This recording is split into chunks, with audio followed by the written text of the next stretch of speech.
Hey everyone, welcome back to the channel.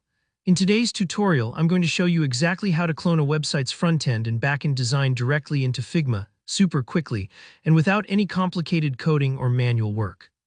By the end of this video, you'll be able to take any website you like, bring it right into Figma, and start customizing it for your own projects, whether you're a designer wanting to practice layouts or a developer looking to kickstart a redesign.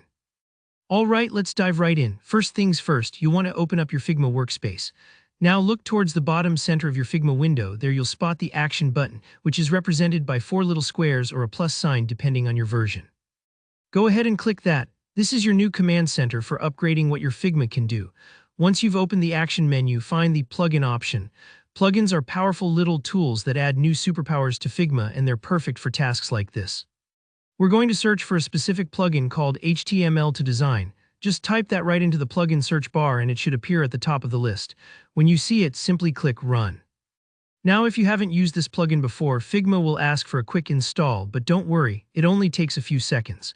With this plugin running, you'll see its interface pop up as a panel on your screen. What's really cool here is that it's designed to take a real website and transform it right into editable Figma frames and layers. Think of it like tracing the outline of a building, but digitally, you get a blueprint of everything ready to tweak. Now here's where the cloning magic happens. Switch over to your web browser and navigate to the website you want to clone. This could be anything, a landing page you admire, a portfolio site, whatever you like. Once you're on the site, go ahead and copy the entire URL from the address bar.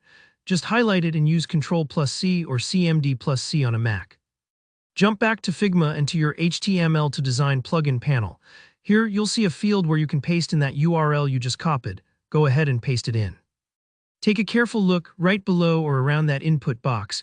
You'll notice there are some extra settings, such as which device format you want to import the design as desktop, tablet, or mobile, or maybe how detailed you want the layers to be. This part is optional, but if you're looking to match a particular screen size or want less complexity in your design layers, now's your chance. Feel free to experiment here, it won't break anything. When you're ready, hit Import. Now this is the moment where you might want to grab a sip of coffee. The plugin will connect to the website and start processing the design. Depending on the size and complexity of the site, this could take a few seconds or a minute or two. Don't worry if it seems to hang, just give it a bit of time. And there you go. When it finishes, the website's front-end and back-end design will magically appear inside your Figma workspace, broken down into layers and frames you can move, change, and experiment with. It's honestly a huge time saver, especially if you want to study how a site is built or quickly prototype your own version. Alright, that's it. Now you have a powerful new workflow for cloning and editing any public website right inside Figma, ready for your next project. If you found this tutorial helpful, don't forget to give it a thumbs up. And if you have any questions or run into any issues, just drop a comment down below. I'm always happy to help.